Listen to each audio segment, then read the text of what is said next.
Hello, is anybody online?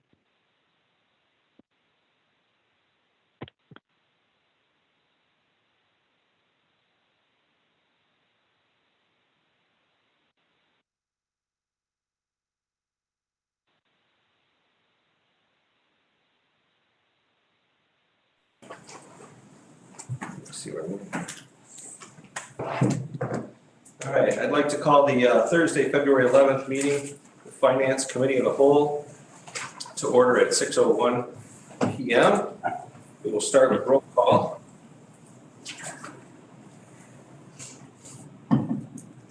Carl Johnson, here. Sherry Gieske. Here. Jonathan Van Laar. Here. Dave Wiltsey. Here. Ray Larson. Ray Larson. Steve Schabacher. Here. Jeff Carlisle. Jeff Carlisle. Ryan Curry. Here. Bill Robertson. Here. Sherry Bartell. Here. Rodney Riley. Here. Freddie De La Trinidad. Here. I almost said motion carries.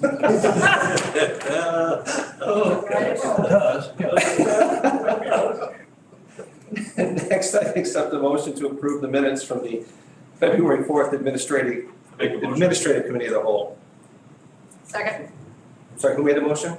Mr. Curry? Yeah. Seconded by Ms. Gieske. Any discussion? Roll call. Carl Johnson, yes. Sherry Gieske. Yes. Jonathan Van Laar. Yes. Dave Wiltsey. Yes. Ray Larson, did you join us yet? Yes, I have joined you, and I on the motion. Perfect. Steve Schabacher. Yes.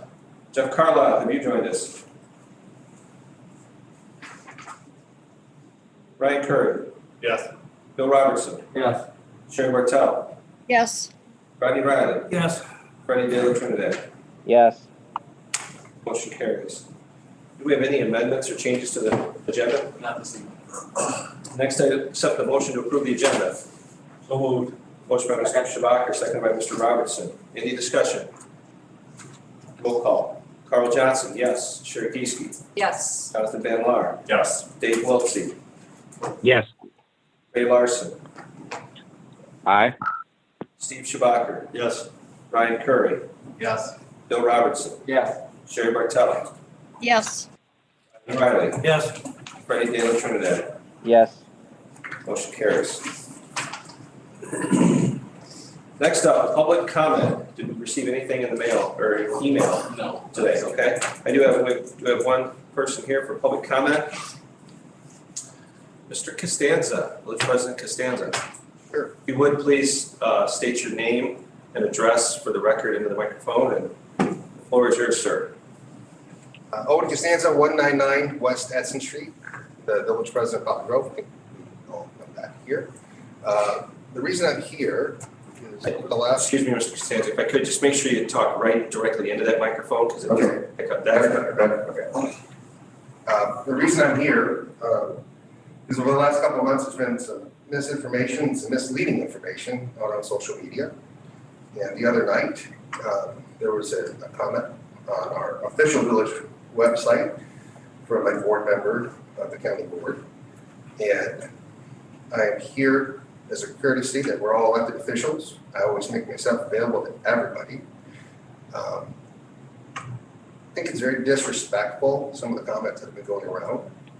And I'm here tonight, if the chair will allow, if anybody has any questions, I'm here to answer them on myself, on the village, on anything that I've done. At a time like this that we're here in our country, in our county, you know, our leaders should lead. So lead, follow, get out of the way, military term. So if you'll allow, I'd like to answer any questions if anybody has any. I'd like to ask that the comment on our official village Facebook page be taken down because I cannot, because it's illegal. That's why I'm here. Okay. Normally, under full county board policy, we do not interact with public comment at a full county board meeting. Typically, though, committee meetings, we do allow some interaction if there are questions from board members. If it stands out, I'll allow a little bit of interaction here just so we don't take up half the night, or certainly I would ask any comments or questions are respectful from Mr. Costanza towards us and vice versa. So any county board members in the boardroom have any questions or comments for Mr. Costanza? Yes, I would like to make a comment. Hold on just a second, Sherry. I'm checking in the boardroom. Anyone in the boardroom? Okay, on the line, Ms. Bartel? Yes, Okay. I am the one that wrote that. I answered what you had said about the park. And I went on to say that we had gotten some FOIAs in, one that you sent in December and 3 that were sent in January. My only question to you is, maybe you have a question for your constituents. Maybe you should be answering some questions, not me. I only wrote the truth, that we had 4 different FOIAs, all containing, all per you. There was one FOIA on, like, that I made, one FOIA. You did the one in December, and the other 3 were done by three other people. I said nothing wrong. I said nothing against you. And that's all I have to say. I told the truth. I felt that the way you implied your comment, when you said, why was I asking for that information? Was I using it to attack somebody? And that's incorrect. Your comments on the park were incorrect as well. West Grove Park is on the far northwest corner of the village. It's by 173 and 76. I was very clear in my comments. I wanted to let the people know that asked me about developing a path to the conservation district's bike path, that I did acknowledge it. I do know that. I want to concentrate on finishing the park first. I actually have already talked to the landowners, which is First Rocker Group. The north side of that park, they don't have any water and sewer there, so they don't foresee building anything. But we're not there yet, and I said that in my statement. I didn't make any mention of the other bike path that is a grant from R1. I know about it, but I don't have all the details on it. That's a county project, nothing to do with the village. May I say something? Sure, go ahead, Sherry. I did not say, I just said that I had contacted the Conservation Department, I had contacted the Highway Department, and that if anything was going on at this point in time, as you know, as being village president of Poplar Grove, that money is very hard right now for all these departments. That's all I put out to you. And as far as anything else on the FOIAs, you asked about a standing county board member, Jeff Carlisle, and you asked about a person by the name of, I believe, Lisa Rogers. You also included a copy to all this to Carl Johnson, who is our chairman of the county board. And you also asked that anybody on the county board be included in all this. As far as if we had any contact with North Boone Fire Department. And as far as I know, I did not.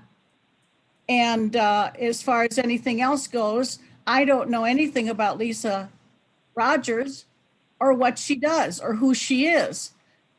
So I kind of felt a little bit irritated that you would even go so far as to send a FOIA. The only thing I could think of is that when you sent the FOIA, it was about North Boone Fire Department 3, and that we were then voting on people to go in as trustees on that. And that's what I know about it. I do know that when the stuff came in on North Boone 3, there were several people that applied. One person was not even looked at. The other 2 were passed. And that was Mr. Carl Johnson, our chairman, basically told us, these are good guys. I had looked at some other stuff. I did not vote for one of them, but this is all I saw on the FOIA in December. As far as the other 3 FOIAs on you, sir, I know nothing about those. I just know that they were in our stuff. for the February 4th meeting. So you want to know why I FOIA'd that? Pardon? You would like to know why I FOIA'd that information? Yeah, especially on a city county Great member. question. I have no problem. That's a great question. The night before the meeting on the initial votes, Chairman Johnson had called me, and he'd asked me as a courtesy that if James Wadnowski worked for my insurance agency, Flanders Insurance. And the conversation was short. It was none of your business, really. And I said, no, he doesn't. And what does that matter? And he said that many board members had called him stating that Jason worked for my insurance agency, didn't tell me who. And then listening to the meeting the next night, because now I was interested, I heard Jeff Carlisle say a lot of the things that have been out on social media.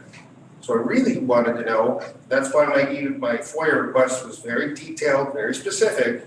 I wanted to know what was said about the Village of Poplar Grove. I wanted to know what was said about my insurance agency. I wanted to know what was said from Lisa Rogers, who runs the rhubarb, because a lot of what Jeff Carlisle said was information that was out there on the rhubarb. And the information I heard Jeff Carlisle tell the board as far as the duties of planning and zoning were incorrect. The biggest statement that stuck out to me was that the fire department had the final say in any planning and zoning hearings. They do not. The board does. And my board, unlike this board, I don't get a vote. I just chair the meetings. After I received that email chain that went through here, which was a very long manifesto of things, I was only concerned about those items, of which I did address only planning and zoning. I sent Jeff Carlisle a memo detailing what planning and zoning does. I sent them our ordinance. I copied in Chairman Johnson, and I said it was CC to the board. I don't know if it made it to the board. I'd be more than happy to get that, or maybe Kevin can get that to everybody. And that was it. I haven't looked at those emails since. Okay, I'm gonna, we've gone on here about 10 minutes or more for public comment here, so. I appreciate it. So, Yeah, Mr. Costanza, I appreciate your time. If there are any board members that still have questions or comments or would like to discuss this issue any further with Mr. Costanza, I please encourage you to call him direct and talk to him directly about it. on anything. I just want to get our agenda moving here. Yes, I understand it. Thank you. I do understand. All right, super. Thank you, sir. And Mr. Chairman, I do have one comment. is that Mr. This is Wiltsey? Dave Wiltsey. Just a comment. I mean, the FOIA is the completely legal and appropriate way to get information that you don't have. And the nice thing about FOIA is everybody knows what you said in the FOIA and what you're asking for. I think it's the completely legally and appropriate way to ask for information. Thank you. Just one more side comment regarding public comment there. I'd like to thank all who participated for being respectful and conducting their discussions in a respectful manner. So that's what we should do and how we should do things. So I appreciate that. Thank you very much to both and all involved. Next up, Ms. Gieske, it's your floor. Thank you, Chairman. Item 6.1 is the Treasurer's Monthly Report. Mr. Newport.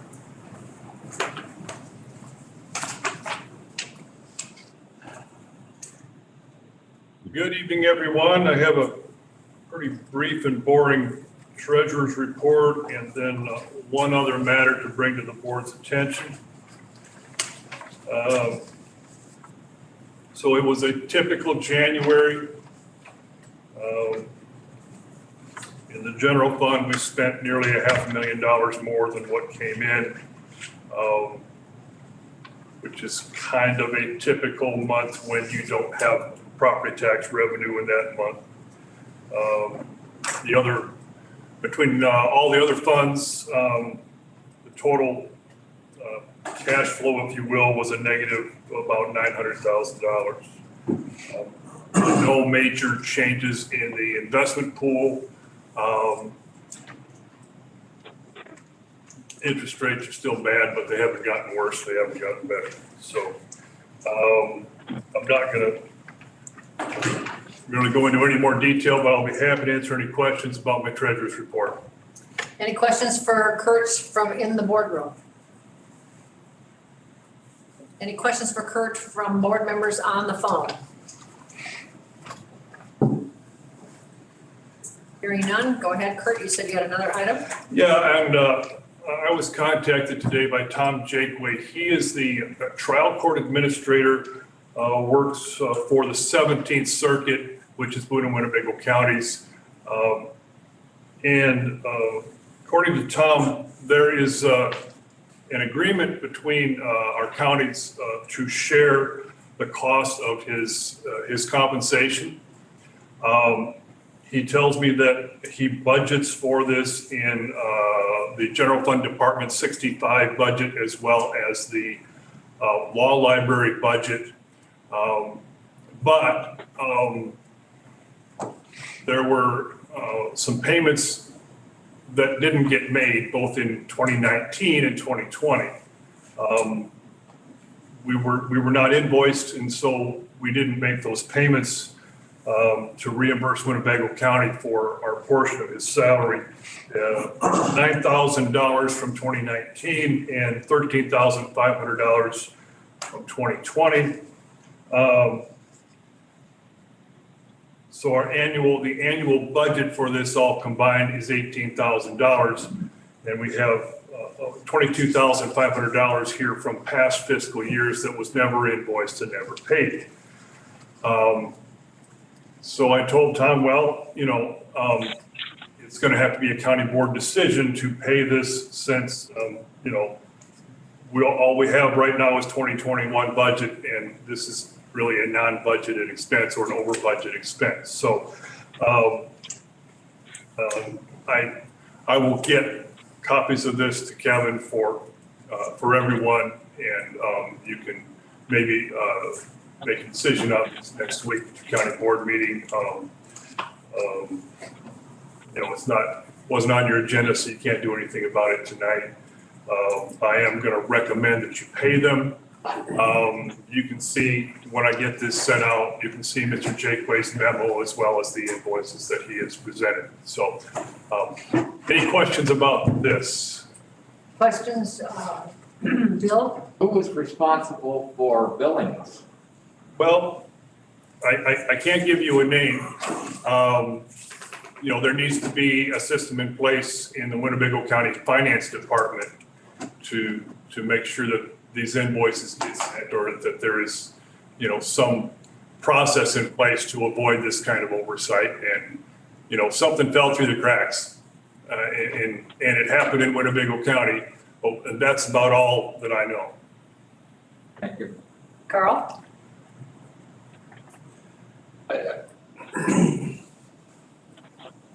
This is a tough one because we can't just, like you stated, we've already got our budget. We can't just increase a line item because we want to. It's got to come out of somewhere. So my concern is that if we agree to go ahead and pay it this year, which I get it, if we owe the money, we owe the money, but they failed to bill us. So I'm about half tempted to say they may have to wait till next fiscal budget for us to pay out, to catch up because of their oversight. We're already in a budget, because if we take that money out of contingencies, that's fine. There's probably money in contingencies to do so. But that hurts us later on in our budget year when we need the contingency fund for something else that's important for the county. So I guess I would like to see staff talk to the state's attorney to see what we can and can't do for adjusting the budget to be able to pay this. And I don't know that I'm necessarily interested in jumping through a ton of hoops to solve their screw up, but it's something simple we can do, perhaps. But I also don't want to shortchange another line item because they failed to send us a bill. Yeah. And I asked Tom for further clarification. He said he budgeted for this in Department 65, which is, it's jurors and other legal services. And then there's the law library fund, which is a separate fund. and I need clarification from Tom on how, which dollars are from which fund. So I'll get all that to Kevin, and you can have whatever discussions you need to have and make a decision next week, hopefully. Any other, Randy? Real quick, Kurt, what was that amount again? I didn't catch it. The total amount, well, I'll give you the breakdown. $9,000 from 2019, $13,500 from 2020. So the total is $22,500. I would think the way things are going, at least over by where I work, that they should have saved a lot of money on jury trials and that kind of stuff, because nobody's been in a building and nobody's had a jury trial in months. So I get where they're coming from, and, obviously I think we're probably going to wind up having to pay it, but I agree with what the chairman's saying. We need to look at maybe a partial payment here, partial payment there. I don't know, but if it's their mistake, we need to. Any more questions from board members in the boardroom? Any questions from board members on the phone? Yes, Ray Larson here. Ray? Hey, just wondering, we don't have anybody that watches to make sure we are billed for stuff that we should be expecting a bill from somebody, and that we don't actually receive it, and we could then reach out to them and ask them for the billing. Well, we don't have a system in place for that at this point. We're doing some things that will help with those kinds of things.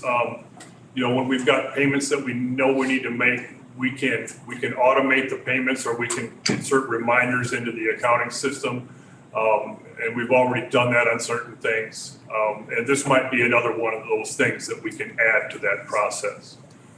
I think Mr. Riley made a fair comment a minute ago. Department 65, that's the budget that we pay our jurors from. And since we haven't been having jury trials, that we haven't spent what we would normally spend. So we can take a look at that and maybe have a more comprehensive, report for you next week. Comments from anyone else on the phone? Just to summarize, I think I agree. Let's get the documentation and let's do a little due diligence on it and see where we're going to go from there. I think all your comments were spot on. Thank you, Kurt. Thank you. Now, let's see. Administration, monthly financial reports. Is that Kevin? Oh, I'm sorry, Dan. This is going to be a quick report, not really much to report on this month. The report reflects actuals through January. I did want to make a note that the county received 100% of our local CURE program funding from the state of Illinois. We had requested additional funding. The state had planned on doing a reallocation of unspent funds. We did hear just in late January that the state, given the extension of the CARES Act funding, which local CURE program money is, cities and counties now have until the end of 2021 to spend that money and to submit for reimbursement. So the state announced that there will no longer be a reallocation of funding. So at least for right now, we think that we probably won't receive any more local CURE program funding from the state. The good news is we had applied back in the early spring for money from FEMA, which can be used on some COVID relief reimbursement. And so we're looking at submitting any remaining dollars through that FEMA program that we've been approved for to get reimbursement back. So that's the update there. Not really much to report on the major revenue sources. I'm still, to be honest, sales tax is lagging and it got a little bit worse this month. I still have it as a yellow just because you might remember early last year, the first 3 or 4 months of the year lagged behind and then it picked up. So I'm still a little bit hopeful that sales tax will pick up here beginning in March. Income tax and the local use tax continue to do really, really well. And any deficit from sales tax will honestly be made up with those two revenue sources. So I'm happy to answer any questions that you might have. Questions for Dan in the boardroom? Questions for Dan from anyone on the phone? I have one question. I'm curious why you showed the personal property replacement tax as a yellow, Dan. So the PPRT, there's only 8 months that we receive disbursements from the state. February there's no disbursement made. So really that number, the 104,000 is only December and January. The PPRT, I don't fully understand it, and the numbers are really weird. If you look at the sales tax, income tax, that is pretty much, you can kind of track it.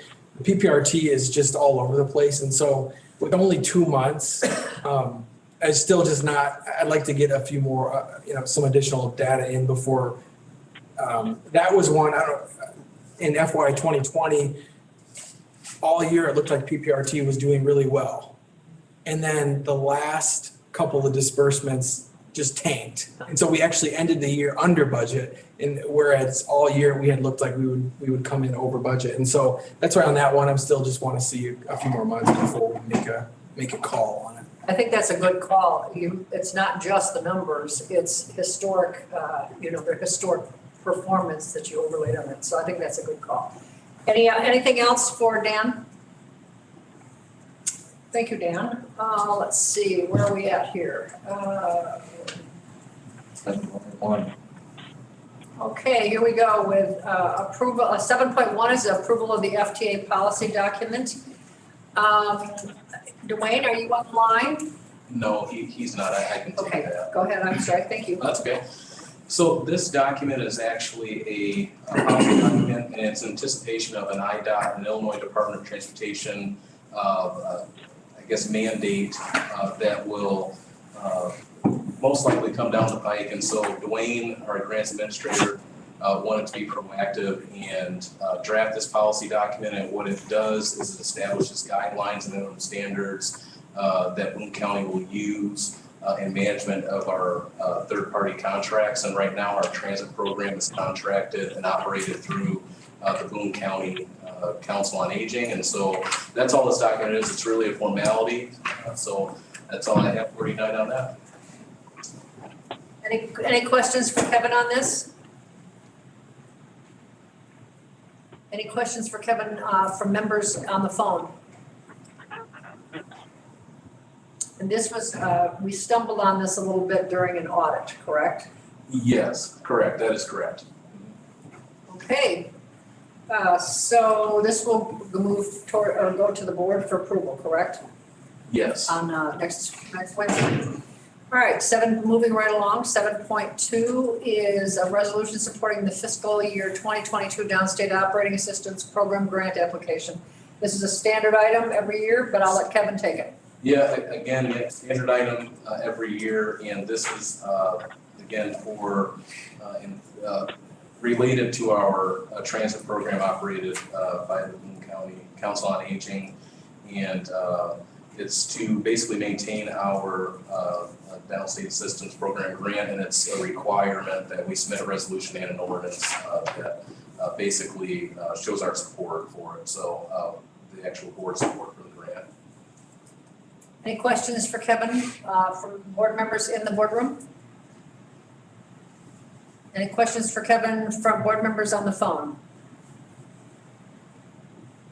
Thank you, Kevin, and that will go to the board also for approval. Yes. Item 7.3 is a professional service agreement with Civil Engineering Services for Woodstock Road Alignment Design. Is Justin on the line? Do we need to vote on it through committee for these? I think we typically do. I think we typically do, but I thought, we'll just slide over. I'm good with it, but I think we need to. No, I don't. Committee. Well, I think we need to go back a couple and do On 7.1, yeah. I was thinking, gosh, this is going so smooth. You're doing a wonderful job. I thought it was All right, let's vote. Who's the There you go. Why do we have to vote now? We're gonna vote next Wednesday. They're doing that procedure. Yeah, gosh darn those rules. So we probably want to go back to 7.1. Yeah. Vote to approve it. Second. 7.1, motion made by Bill, seconded by Steve to approve the FTA policy document or move the FTA policy document forward to the board. Any conversation? questions? All right, you gonna do the roll call, Carl, or do you want me to? I can. Carl Johnson, yes.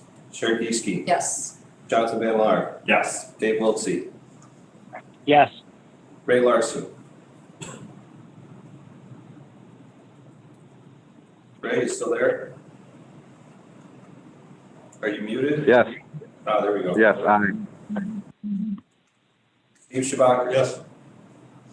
Ryan Curry, Yes. Bill Robertson, Yes. Sherry Bartel, Yes. Rodney Riley, Yes. Freddie De La Trinidad.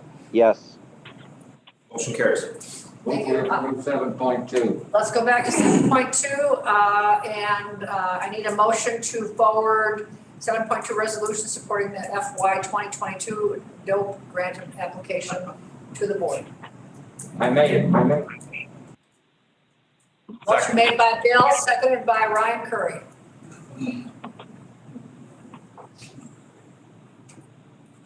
Any discussion? Roll call. Carl Johnson, yes. Sherry Geeske, Yes. Jonathan Van Laar, Yes. Dave Wiltsey, Yes. Ray Larson, Aye. Steve Shabak. Yes. Ryan Curry, Yes. Bill Robertson, Yes. Sherry Bartel, Yes. Rodney Riley, Yes. Freddie De La Trinidad. Yes. Motion carries. You know, I just want to tell you all, I wanted to get to my cupcake. That's why I was really going fast. So this really isn't my fault. It's that cupcake's fault. Actually, Carl's for bringing me one. Item 7.3, let's go back to it again. Justin, are you here or on the line to talk about the services agreement with Civil Engineering Services? Yes, this is Justin. Go ahead, please.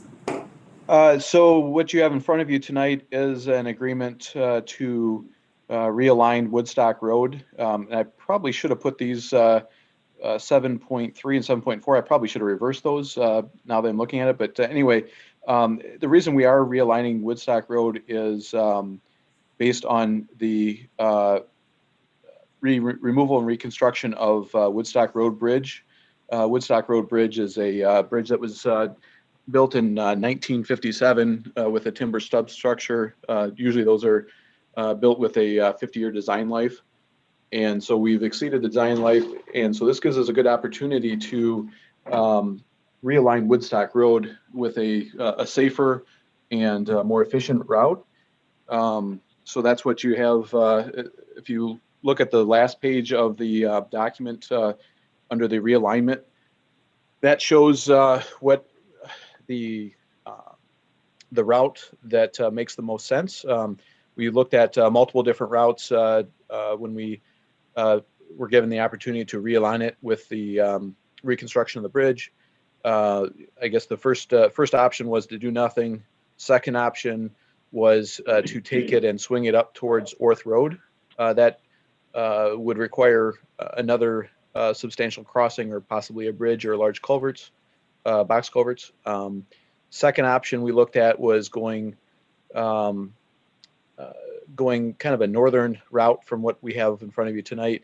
And that goes through some conservation district land, and we had some other impediments in it, and a little bit more expensive. So the route you have in front of you tonight is other than do nothing, is the cheapest of the four routes, and that's what I'm asking the board to consider approving would be the CES agreement to design that roadway and come up with a construction plan. So that would be permitting and all the design, phase 1, phase 2 design engineering work.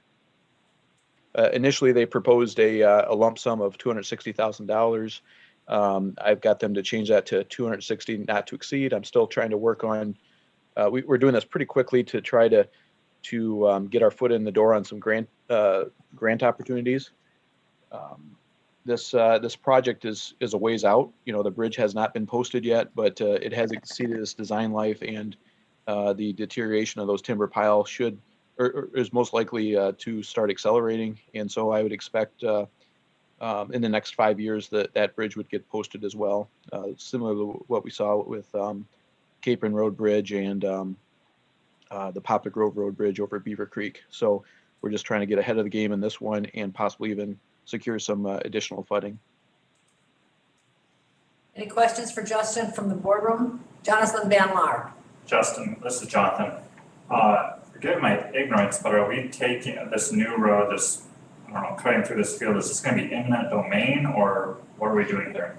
No, so we're just we're starting the very initial process. So we don't have permits, we don't have right of way, we have nothing. So this is the very first stage to identify the land that's required. Once we do that, then we have to go to the landowners. In fact, I've actually one of the primary landowners, at least on the section between the creek and Poplar Grove Road. I've discussed this with him quite a while ago, and at that time I said, yeah, it's a ways. Actually, probably about 2 years ago, and I said, yeah, it's probably 5 to 10 years out, and so I need to go back to him and say probably it's closer to that 5 number when I talk to him. So I would say that construction of this I would expect in 2023 possibly, maybe 2024. So this is the first stage that we need to take in order to go to those landowners. I have no intent of using eminent domain or any of the quick take methods or any of that. I consider those not to be popular publicly, and it should be avoided. I don't, I'm hopeful that we wouldn't need to go that route. But we do need to understand geometrically what we need and have some surveys done. And so this would get us that direction. And then the next step would be to talk to the landowners and secure that. Obviously, if we're not going to build it for another 2 or 3 years, that acquisition, we have some time for that to take place.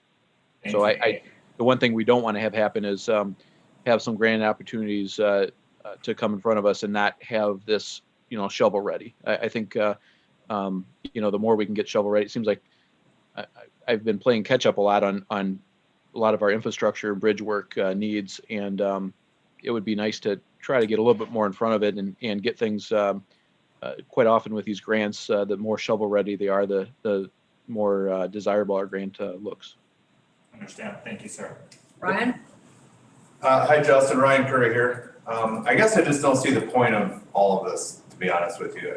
I heard you say safety. I feel like we're just moving roads to move roads and we're cutting existing farmland that really doesn't need to be cut through. Is the only reason we're moving all of these roads is for quote unquote safety?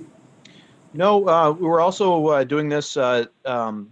The farmer that farms that field has had some major drainage problems. I don't know if you've gone down Poplar Grove Road during some major flooding conditions.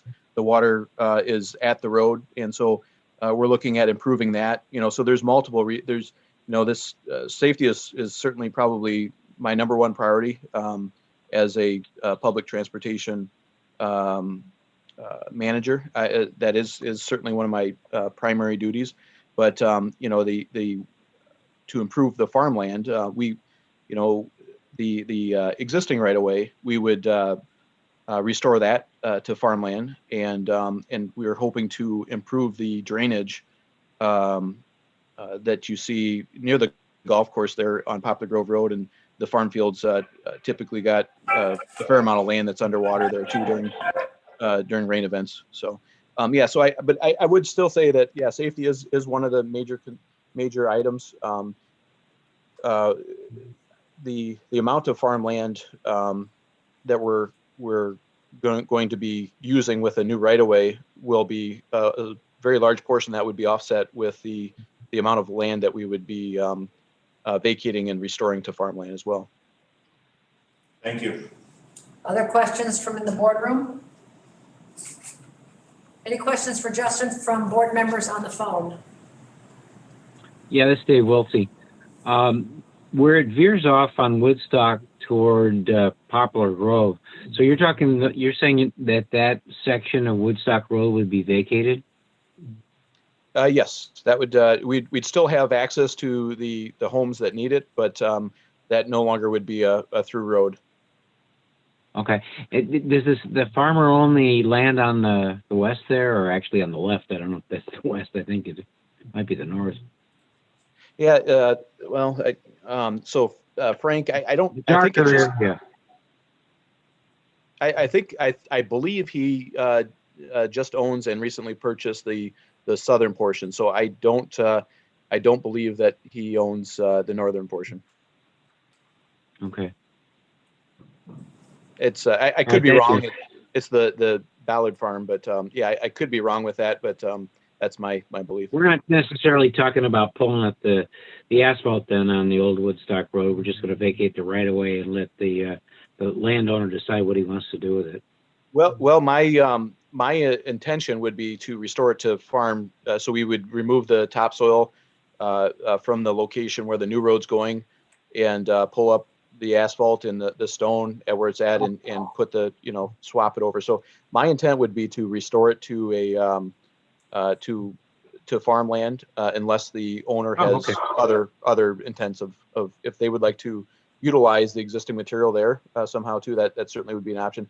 And all this is, like I say, this is the first step, and a lot of it's contingent on agreements with the owners. There's going to be 3 primary owners that this is going to impact. Okay, thank you. Any other questions for Justin from on the phone? Justin, I just want to make sure, this contract was not the result of a bid, correct? This is that is correct. In Illinois, you're not able to bid out professional services. It's state statute. You're required to go through a qualification-based selection, and CES is highly qualified. They meet all the qualification aspects of this project, and they're the only local firm that has the qualifications to do this. They've showed great interest and has helped me with a lot of the upfront work as well on putting this together even before this contract. Thank you. Yeah, I've seen their name a lot. I just wanted to make sure everyone understood that this wasn't something that had to be bid.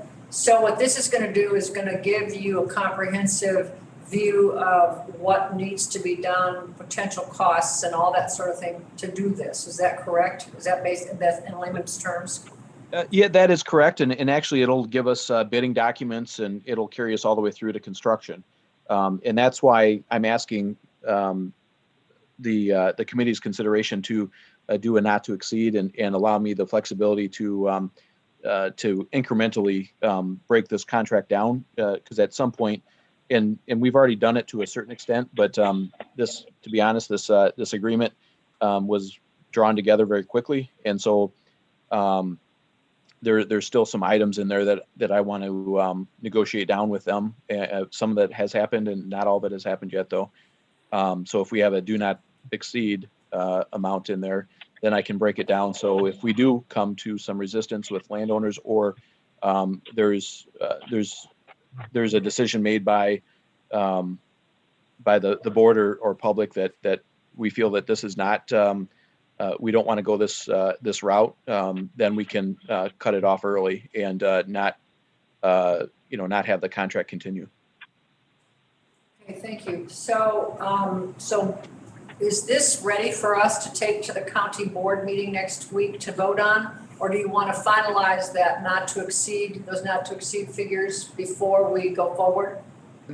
I would like to bring this to the board based on some grant opportunities that are out there, and this would really be helpful. I think if we do the not to exceed number and bring that to the board, I can work on the finer details before the board meeting and clean everything up before then. Okay, and you're talking board meeting next week, Wednesday? Correct. Okay, so I'm looking for go ahead, Carl, I'm sorry. Just one thing for new board members especially. One of the problems we've identified for years on this board is that in Boone County, we don't have any good roads that go north, south, east, west to move the flow of traffic and commerce throughout our county. We have a lot of these Woodstock roads where it goes and you jog and then it goes again if you can find it and all that stuff. And Woodstock Road being what in the future I think will be a major arterial road through the county, This is something we've always wanted to do and looked at, that straightening that out and making it so it is a smooth transition for safety one, but just for the flow of commerce and traffic. That's going to be important for our future and our economic future. But, you know, on the point of, you know, taking the land, so to speak, through other means, I don't like doing that, so hopefully we don't ever run into that. So. Jonathan? Will we see this project in front of this board again before this would happen? Oh, goodness, yes, yeah. If you looked at the document, I think, correct me, Justin, if I'm wrong, but I think I saw construction might be 2023. Is that? That's correct. That would be very aggressive. There's a lot of parts to this process, and you know, there'd be multiple steps that I'd bring up to the board in front of this. There'd be other action that would have to happen as well. Yes. And just as a point of reference, I think I'm finishing 6 years on this board, and I think we were talking about it when I first arrived 6 years ago.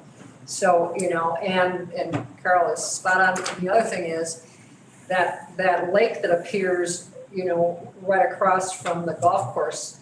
I mean, I remember as a kid, Steve, maybe you do too. I remember as a kid that filling up and going across the road. So that water is an issue, and that farmer loses that land also every single year. He never gets a crop out of that part. Anything else, Rodney? Just real quick, Kevin, when you do this, just be sure and keep an eye on the eagle's nest. Yes, actually, there's that's a good point too. That we will that the original eagle's nest fell and they had to create a new one. Almost done. So he's further south now, but or she, I should say. There is, and we've been working with the conservation district, and there's a large segment through this corridor that is on the existing right of way, and that is around the eagle's nest. So we will be utilizing the existing right of way near the riverbed, and that'll help on many aspects. It'll help keep our costs low. It'll help environmental impacts. It'll help our permitting process. So you know that I think that this is definitely a very superior alternate route that we've come up with. Thank you. Anything else? I'm looking for a motion to move this to the board for approval next week. So moved. Motion made by Rodney. Sorry. Seconded by Steve. Any more conversation? Carl? Carl Johnson, yes. Sherry Geeske. Yes. Jonathan Van Laar. Yes. Dave Wiltsey. Yes. Ray Larson. Aye. Steve Shabbat. Yes. Ryan Curry. Yes. Bill Robertson. Yes. Sherry Bartel. Yes. Rodney Riley. Yes. Freddie De La Trinidad. Yes. Motion carries. Thank you, Carl. And 7.4 is the second piece of this, and this is for the Woodstock, or for the bridge in this project. Go ahead, Justin. Yeah, so this is, like I said, I probably should have ordered these differently, but this is kind of the driving force behind us needing to take action at this particular time. That bridge, like I had mentioned previously, was built in 1957, timber substructure, 50-year design life. So we've well exceeded the design life of that. I would expect it to be posted here in the next 5 years if we don't do anything with it. So we need to stay in front of the curve on this one and replace that structure. The new structure, based on the alignment that we're looking at here, would be placed back in the same location. It won't have, if you've driven on that road, you'll notice that there's a curve that starts to, when you come around the cemetery from Grange Hall, there's a curve with what we call a super elevation, so it's kind of banked. And you never like to have those on structures, obviously for skid resistance and for safety. So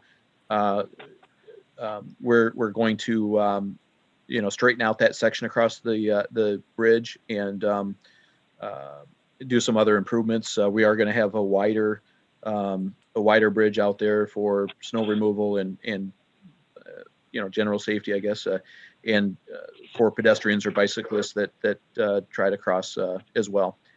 So this bridge is slated to be replaced. I expect this bridge, just for a general number, I'd expect it to be somewhere in the $1.7 to $2 million range construction estimate. It's about 140 foot span length, and So I would, I did have more time to work on this agreement. This is a do not to exceed agreement as well.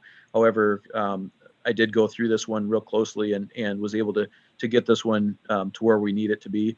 And so I'm real happy with that. And I would recommend approval. Any questions for Justin from the boardroom? Any questions from board members on the phone?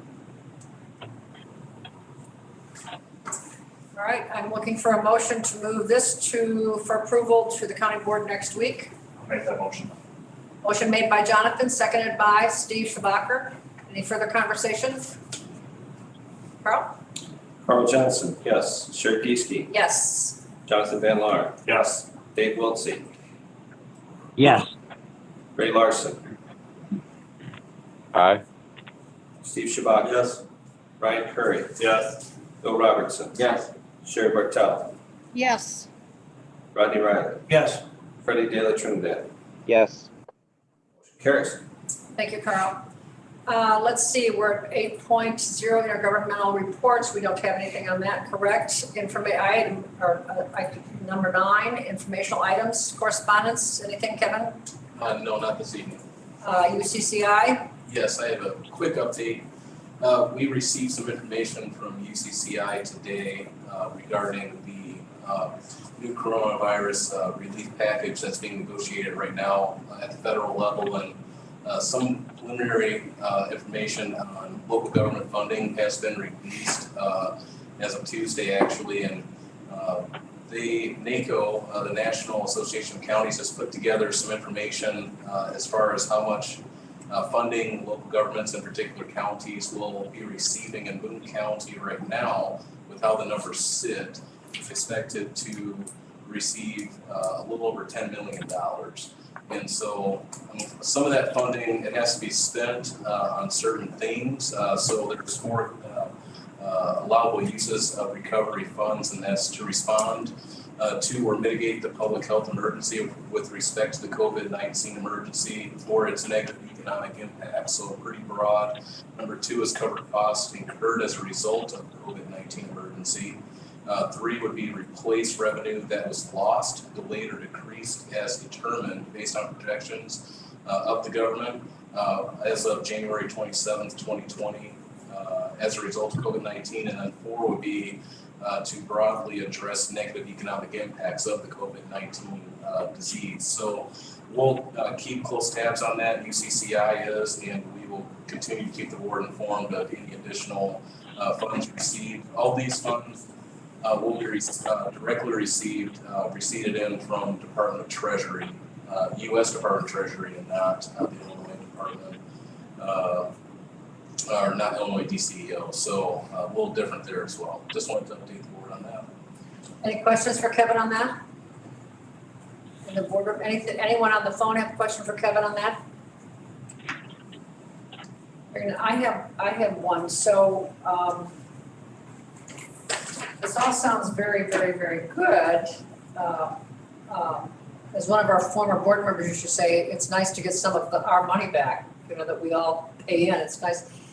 But some of these things seem to me like they might be a little fuzzy and difficult to calculate or to justify or prove or whatever word you want to put in there. Did they give any guidance, or is this too early to?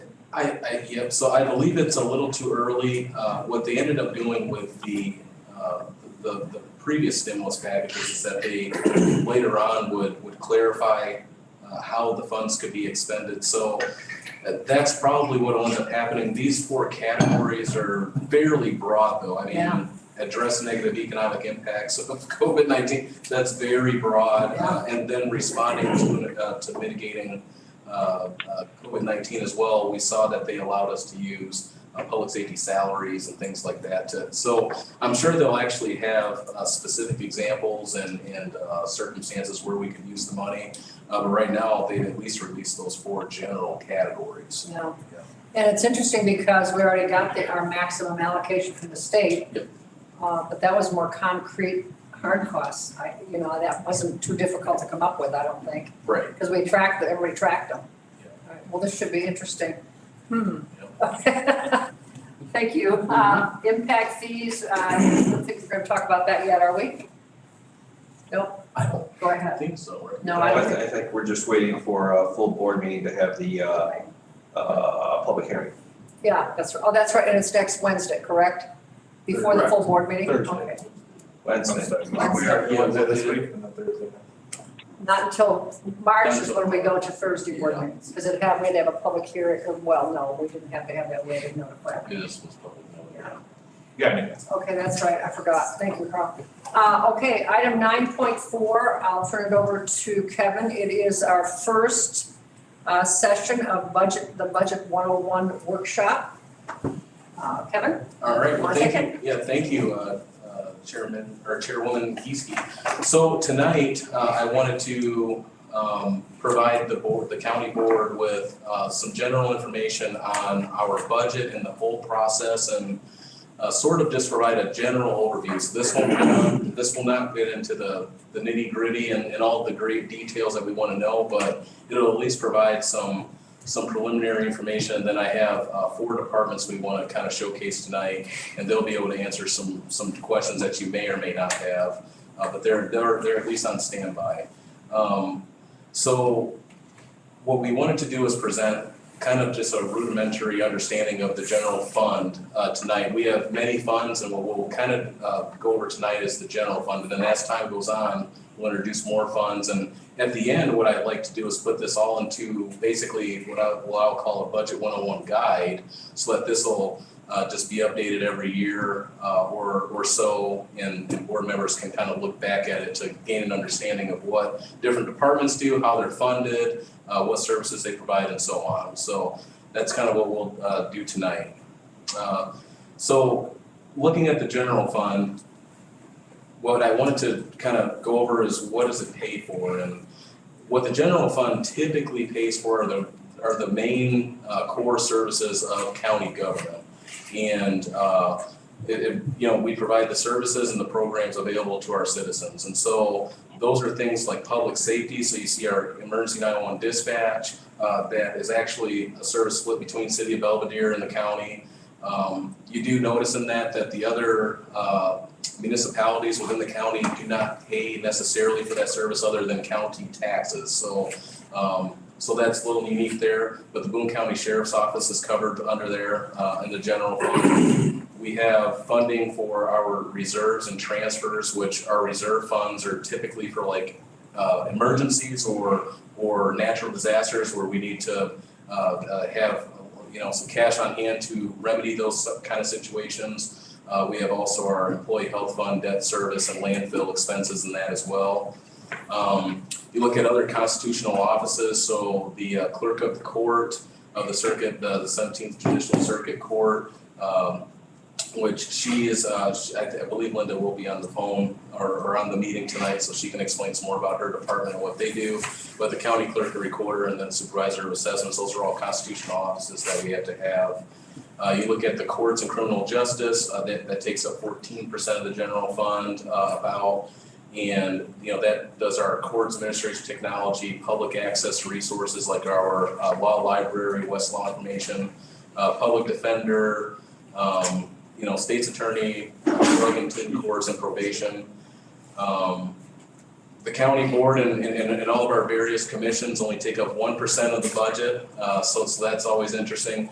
And then we have a lot of the general departments in Boone County. So those that we provide public services, some of the public works sort of things like engineering services. So some of that, a lot of like Justin's department are funded by his own funds, but some of that stuff does take up a little bit of the general fund, just a little minute for his department. Community development, so you're looking at planning and zoning, code reviews, code enforcement. Our community partner agencies, some of the general fund goes to them, so like our Growth Dimension, CASA, Boone County Soil and Water, Veterans Assistance Commission. Even though they have their own levy, we do pay Veterans Assistance Commission's rent and utility bills, so always look at that.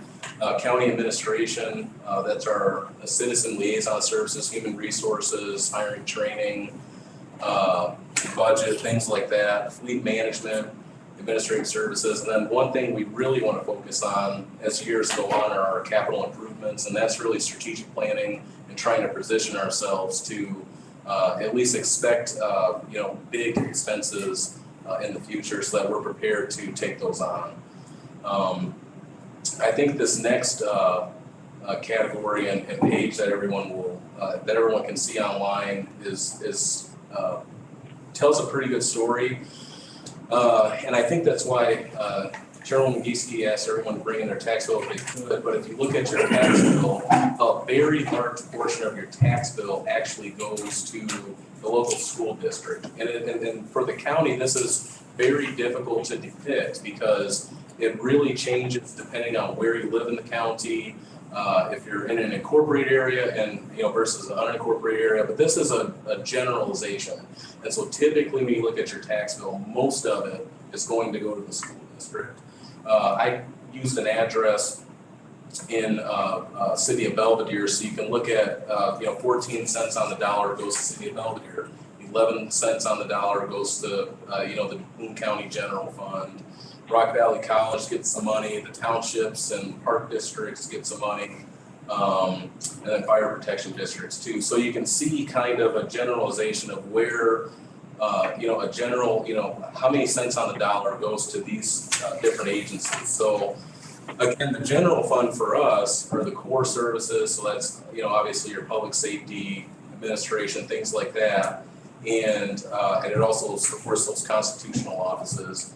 If you remember, Rock Valley College is going to be important for us in Boone County because they've selected Belvedere as their site for the ATC. So that's really going to be seen and become an economic development engine for our region, which is great for us. And then I tried to point out at the end is that while it's not a comprehensive overview, a lot of the taxes collected, and I try to remind the public of this, and we all want to do that, is that a lot of the money is earmarked for school-related services. So those are your school districts that, for their school board funds, facilities, construction, and education of our youth. So pretty important, and I want to point that out.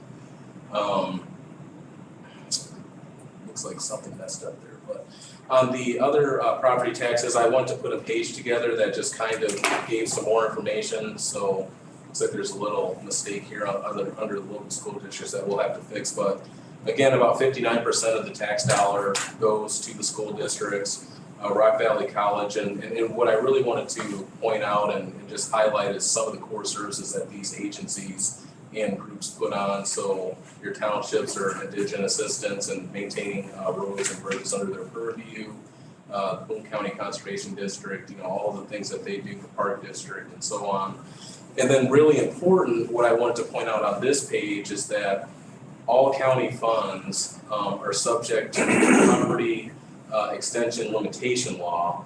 And so I put an explanation on there that total operating tax yield for non-home rule entities subject to detail is capped to the lesser of 5% of CPI growth plus new construction. Revenue predictability is moderate with varying dependence on property sales and state distributed income taxes. Expenditures, which are primarily for criminal justice and human resources, are moderately predictable.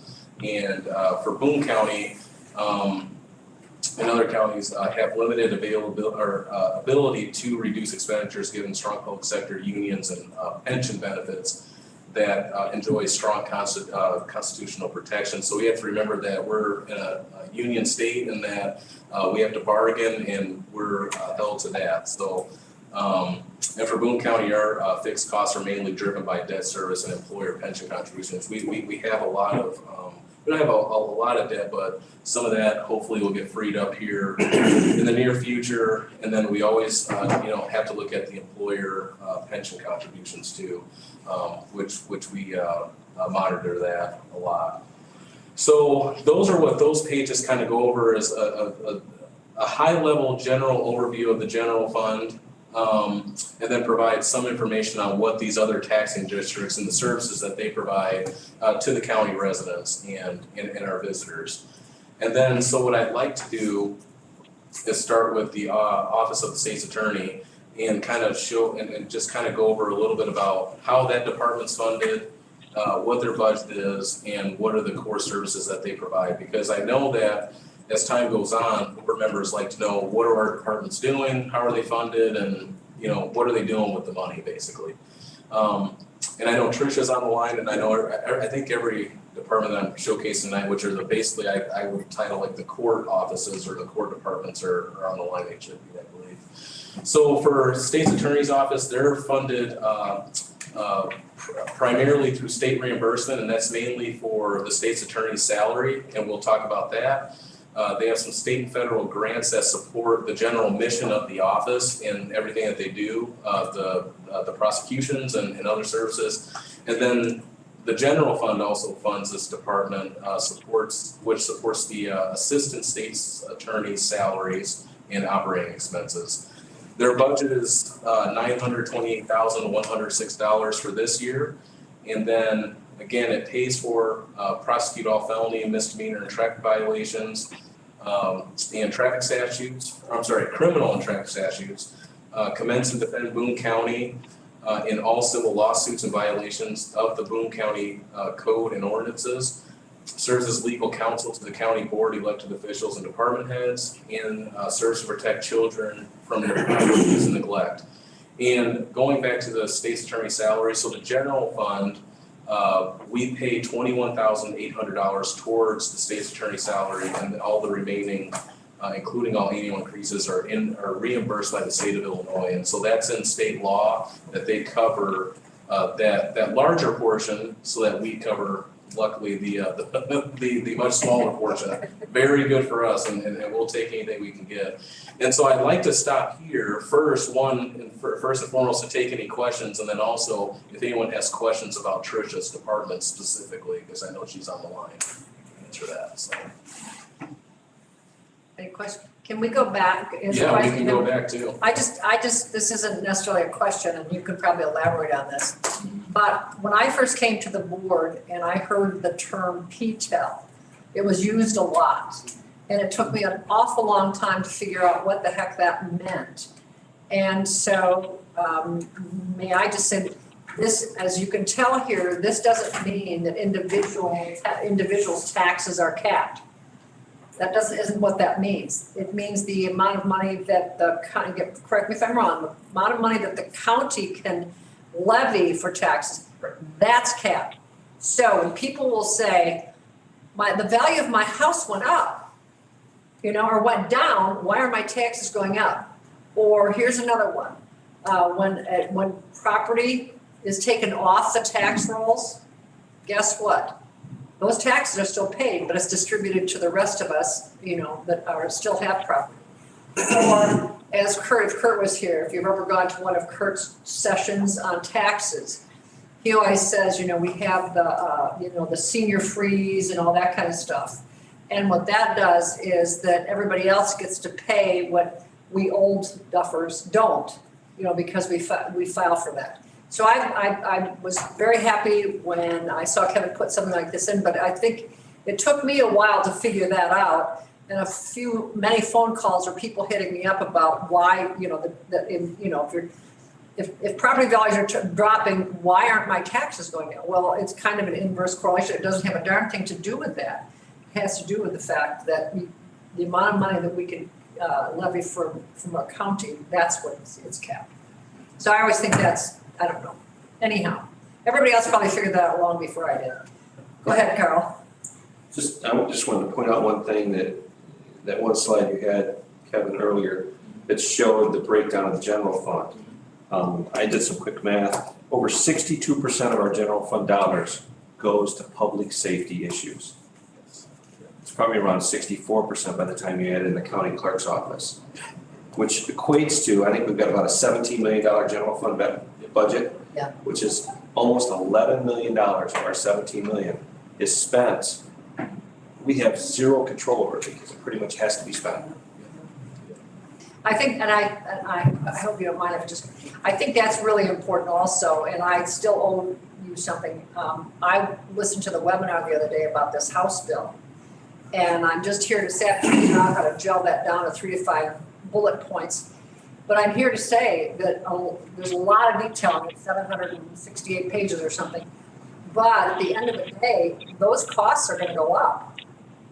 So that, what did you say, 62%? Or I would predict, and the people far smarter than me that were running this webinar, they said the same thing, because there's training, there's additional training, there's additional equipment, on and on and on. So those costs are going to go up. And going back to PTEL, you saw what Kevin said, the only way you can increase that amount that we can tax is through additional businesses, you know, like other businesses being taxed and contributing, or growth, business growth, or the CPI. So it's, if it's tough now, I think that, I'm hoping that 62% doesn't grow, but from all the sages on the phone the other day, it will. Of course, they don't, anyhow, so just a good point. Any other questions so far, or for the state's attorney's office? Any specific?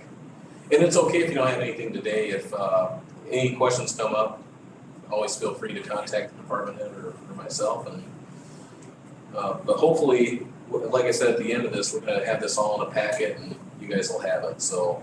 And online too. And yeah, and it'll be posted online as well for the public to see as well. Yeah.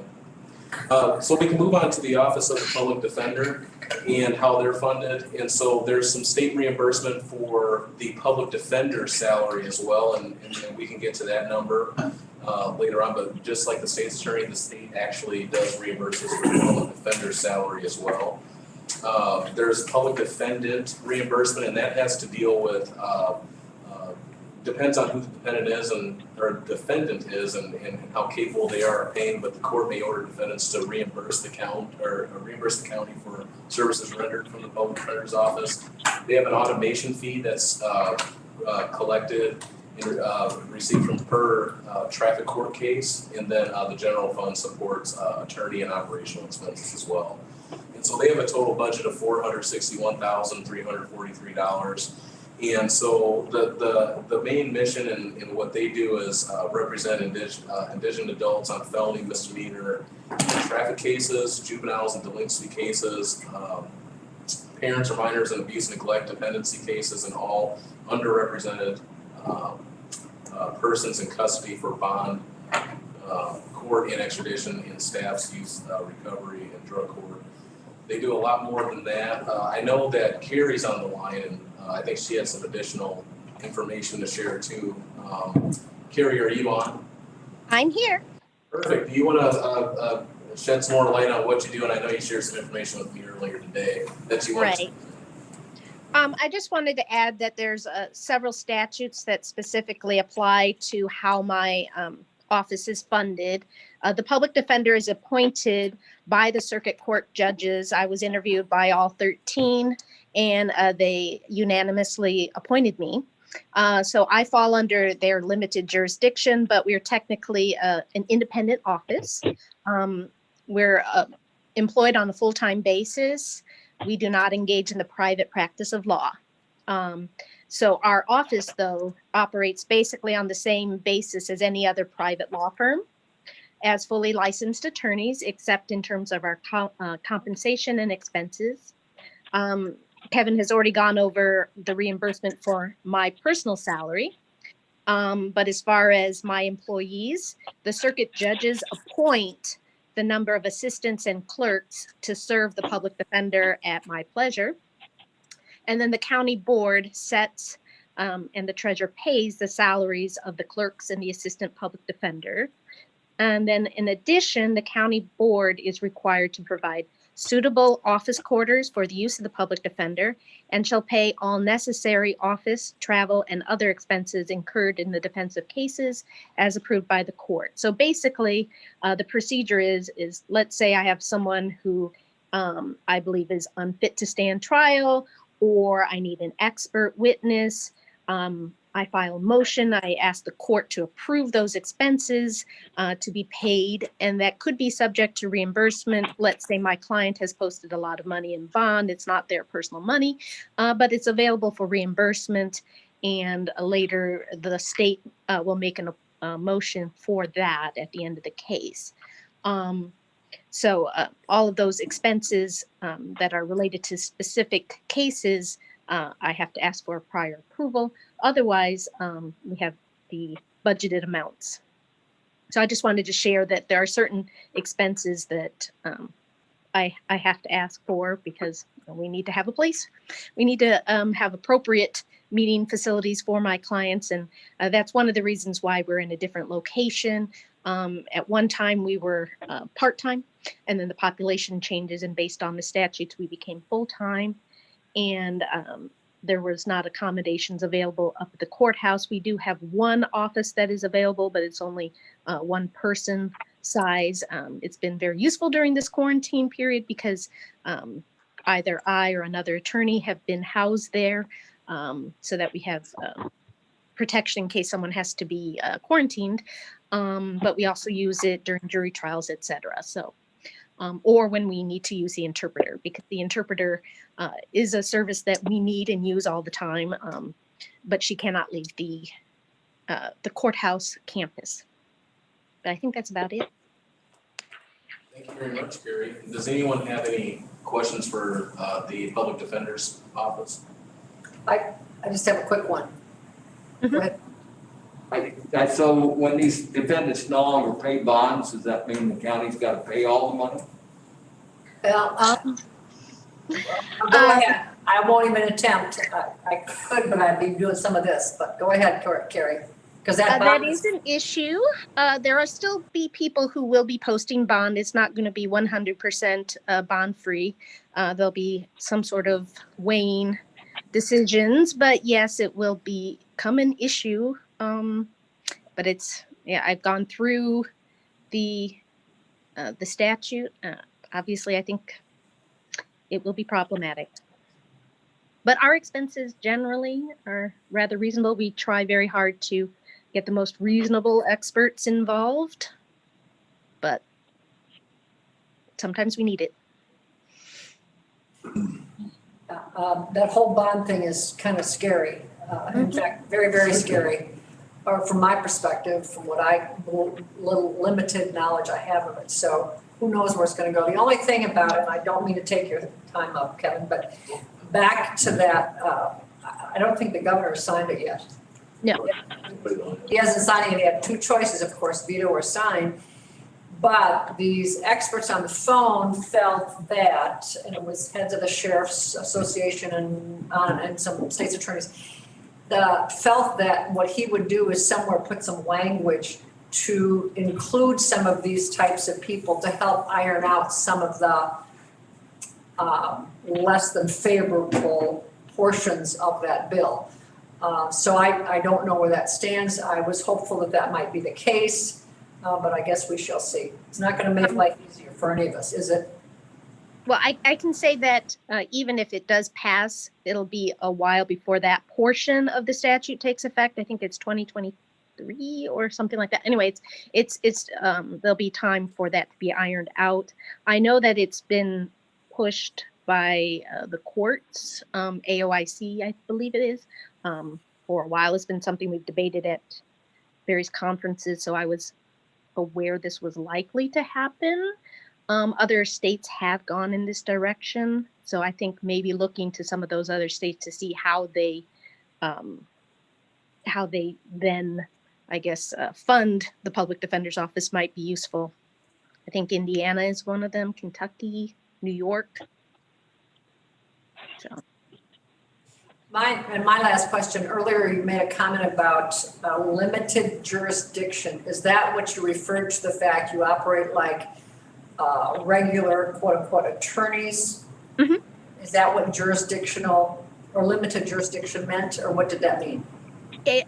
Basically what it means is that I have the full authority to run my office in terms of who I hire and how I staff and the hours we put in, that sort of thing.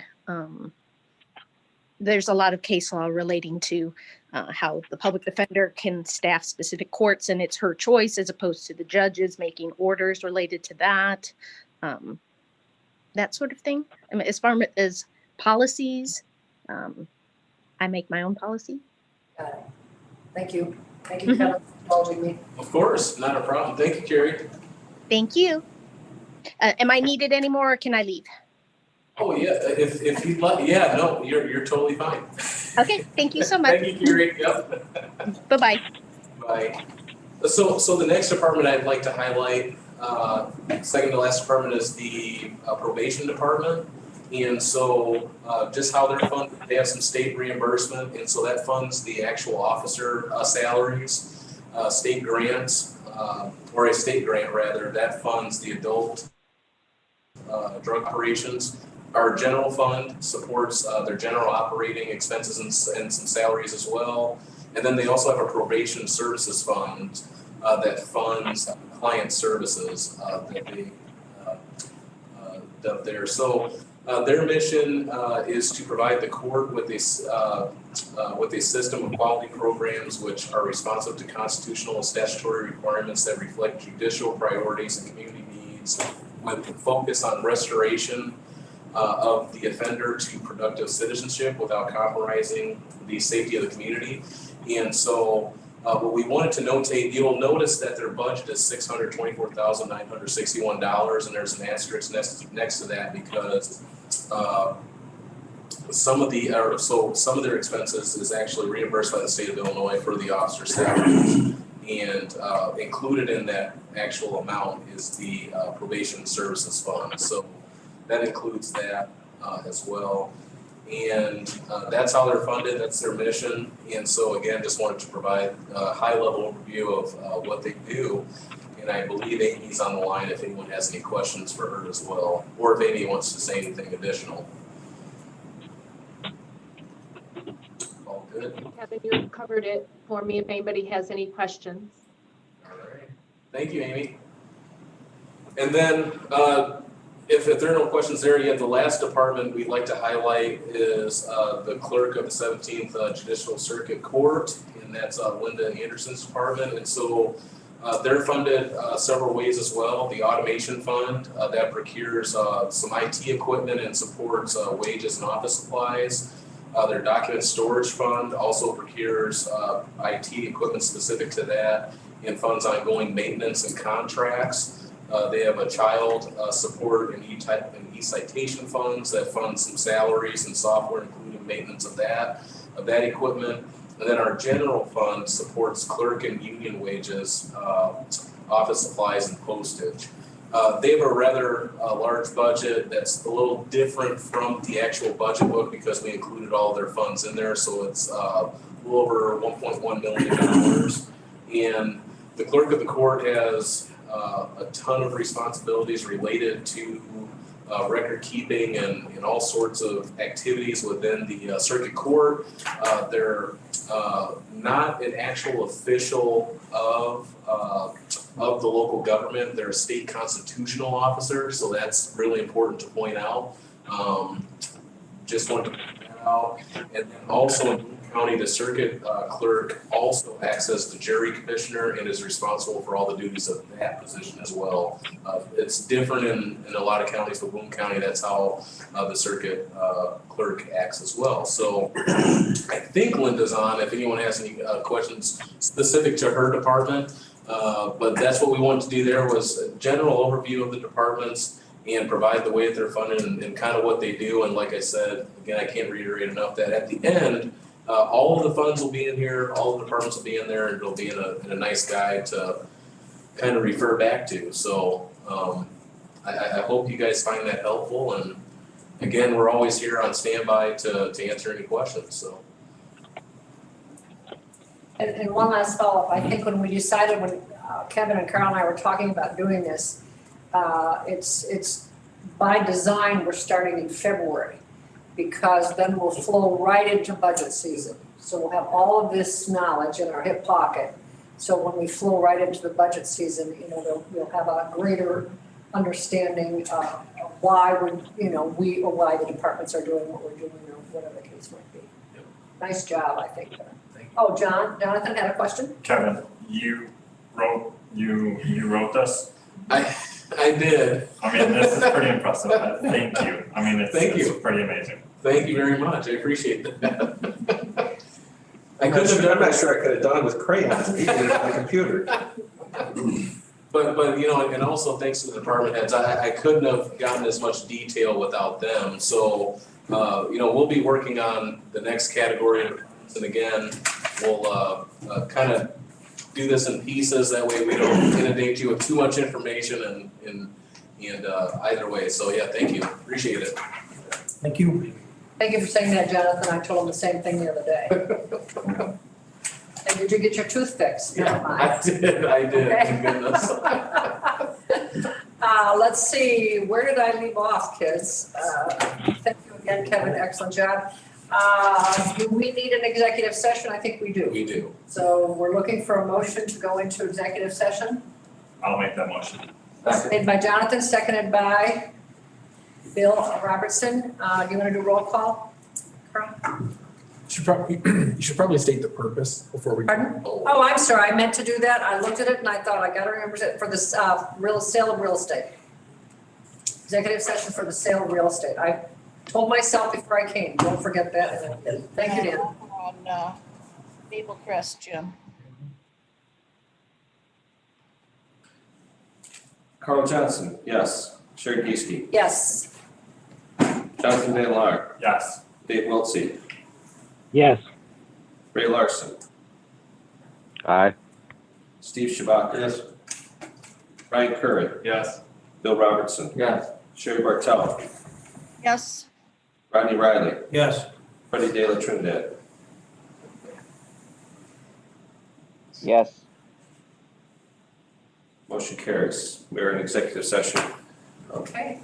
Go ahead, Carl. Just one thing for board members that are online and for board members that are here, executive session periods or times are for board members only. So if you happen to be at home, if you have family members around, executive session is for board members. It's not for your whole family. It's not for your friends and neighbors or anything like that. It's so that we can talk about something that the county needs to consider, whether it's personnel issues, whether it's financial issues or real estate issues or things of that nature, contract issues. And it's for us only. When it's time for that information to be able to be public, then it can be public. But until then, we need to make sure that we honor that executive session as to what it is supposed to be. So I would encourage all to please make sure you are doing that. Both if you're going home, it's not to sit around and talk to everybody about. It's for your ears only, so to speak, at this time. Thank you. Thank you. And it's confidential also. Correct. As far as one of the board members, who's on the 847 phone line with the last four of 6843? That's me, Dave Wiltsey. Okay, thanks. And then who's on there's another 847 with a 2015. Is that you, Ray? That's correct. Okay, thanks. Okay, so we're good to go? Dan? Okay. Are we off live? YouTube? No. Okay. Then we better wait. You tell us when we're ready.